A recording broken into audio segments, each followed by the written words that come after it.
Today feels like a really spring sort of day. That makes no sense, but I know exactly what I mean. You know when you look out and in the morning it gets light really, really quickly? That's what I'm getting today. Should we get on with the video? Hello guys, what's happening? It is Matt here from Sophisticated Obsession, and today we are gonna be doing a fragrance video. Yes, we're getting back into it, we're doing it. Today, we've actually been gifted by the wonderful company that is Haramain. Let's jump straight into it. Boom. So we've been lucky enough to actually get sent 2 fragrances today. I'm gonna split this video into 2 separate videos, okay? So it's gonna be like a part 1 and a part 2. Let's jump into the package and we can then sort of decide from there which fragrance we want to review.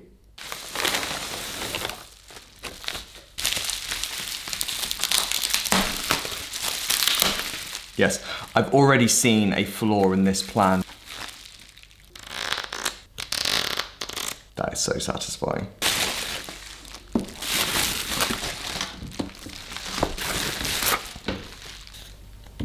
Yeah, I'll give you one guess as to what the problem is with this. I don't know which fragrance is which. I mean, right off the bat, to be fair, look at this gift packaging. This is a real reason of why you should be buying direct from Haramain. Let's do this one today, and we will save this one until later. Woo! My God, it's like Christmas. I wish I could wrap presents as good as this. This is really, really good.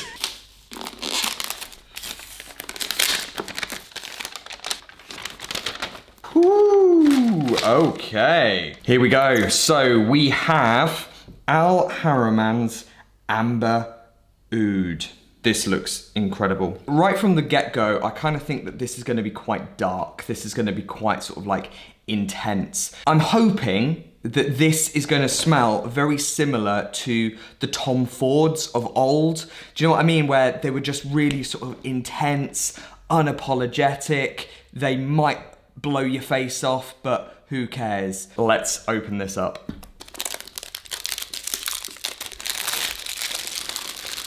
Okay, and wow, that looks amazing. Haramain, you've done it again. Sensational packaging. I think that the only thing right is to go and get some tasty B-roll.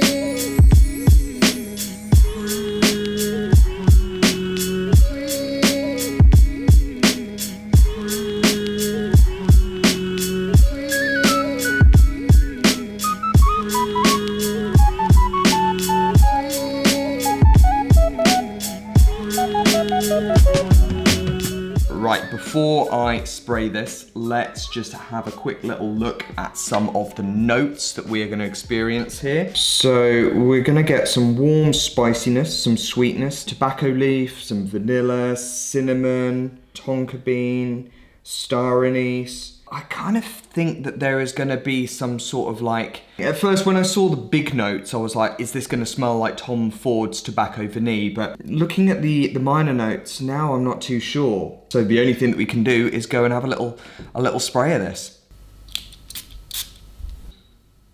Oh, yes, it does smell like Tobacco Vanille. Wow, that's gorgeous. Straight off the bat, this is sweeter than Tobacco Vanille. I get more of a tonka bean in the background. Tobacco Vanille can be quite green in its background, whereas this, I think, is more focusing on the spiciness of it. First sniff, I like this more than Tobacco Vanille. I'm not even apologetic. Do you know, I have Tobacco Vanille with me. I'm actually gonna spray Tobacco Vanille on the other hand, so that we can then do a bit of a comparison as this dries down. Okay, so here is the, like, the OG. I'll do 2 sprays on this as well. I would say, right from the get-go, if you are maybe sort of entering into niche fragrancing, I kind of think like the Al Haramain is definitely the one to go for. Tom Ford's is a lot stronger. The Tom Ford one has kind of like a designery type element to it where it's quite masculine in the background. This is a lot creamier. It's a lot smoother. There is spiciness and like a little bit of like cinnamon. Also get a lot of tonka here. But I think that probably the predominant note in both of these is definitely the tobacco leaf. So this isn't smoky, and also the vanilla. The vanilla is so strong in both of these. So if you are into your vanilla scents, this is definitely the video for you. If not, then feel free to check out now. Right, so what we're gonna do is we are gonna let this dry down for around about half an hour, just so it can then sort of develop into more of like the mid notes. Right, I'll check back with you in a bit. All right, so it's been around about half an hour since I sprayed both of these fragrances. Al Haramain, the smell of this is still really, really strong in terms of the vanilla. It's not as strong as Tobacco Vanille. Tobacco Vanille is still sort of like smashing my face. That might allude to the fact that this maybe doesn't last as long as Tobacco Vanille. There is kind of like a powderiness in the background, which I think maybe comes from the creaminess of the tonka. Tobacco Vanille, again, it sort of smells very vanilla-y. It still has that green smell. There is a very masculine scent in the background. So both of these still are really, really strong, but I would say that probably Al Haramain is teetering more onto the unisex or possibly even onto the effeminate side, whereas I still think that Tobacco Vanille does teeter into the more masculine side of fragrancing. Both of these are unisex scents, and to be quite honest, even if they're not and you want to wear it, go for it. Right, I'm now gonna leave you for another sort of half an hour, hour or so, to then let this dry down into the base notes. I'm not even lying. This is my second breakfast. What is wrong with me? To the base notes. Smelling both of these, I know that this is a very long-lasting scent. Both of these are still so strong. I would say that you would not need to spray a lot of these to then get the desired effect. 2-3 sprays at most is enough for both of these scents. I've sprayed 2 on each hand. Like, I'm not even too sure you can see me from this scent cloud. Like, it might just be fog. Al Haramain is a lot smoother, whereas this is still very sort of potent and pungent. That is a classic Tom Ford, and I think that this is a perfect entry to Tom Ford. I actually spoke to Rach while I was then making my breakfast, rather my second breakfast. I asked her what her thoughts were, and she picked... She can hear me talking. She knows she's ruining this video. She knows it. I can even hear her laughing. As I was saying, Rach actually picked Al Haramain as the favourite scent, purely because she said that she would actually wear that. She thought that the vanilla was a lot smoother and a lot less pungent. So now we're gonna get into the rating. I've been berated by the ratings in the past. Quite a few people have sort of been like, oh, you know, you're saying that this scent is awesome, yet you're only giving it like 2 out of 5. The reason being is that I take into account the fragrance as a whole. I don't just simply say, oh, it smells nice, so I'm gonna give it 5 stars. I understand that fragrancing is incredibly subjective, so what I think might be absolutely incredible might be totally different to you guys, but I am trying to be as fair as I possibly can be. The ratings come under 5 different categories. The first category is the packaging. This is probably the easiest point that this is gonna get. The packaging to Al Haramain fragrances are just insane. Inside the box, it's like a foam with then a bit of velvet on the top, so it doesn't then scratch your fragrance. The fragrance then sits in there perfectly. The fragrance bottle, I think, looks really, really clean. It looks aesthetically very pleasing. I just really like the browns, and I really like sort of that bronze sheen. Also with this, I think that is really, really important is the atomizer. Yields a huge amount of juice. This is a very, very easy point for its packaging. Next up, target audience. I think that men and women could wear this. I kind of feel that it does maybe teeter onto more of the effeminate side, purely because of the way in which the vanilla acts. The vanilla is very creamy and really sweet, which I think that quite a few women would really like to wear. Men, if you really enjoy your vanilla scents and if you enjoy the sweeter scents, as I do, then you will have no problems with this. I would say if you're going for more of like a masculine approach to this fragrance, I would probably stick with the Tom Ford. I think that younger people, they're not gonna get on this. It's just not really for them. I would say that probably going for more of like a mid to late 20s up is probably a good age range. So with that being said, I still do think that this is very accessible to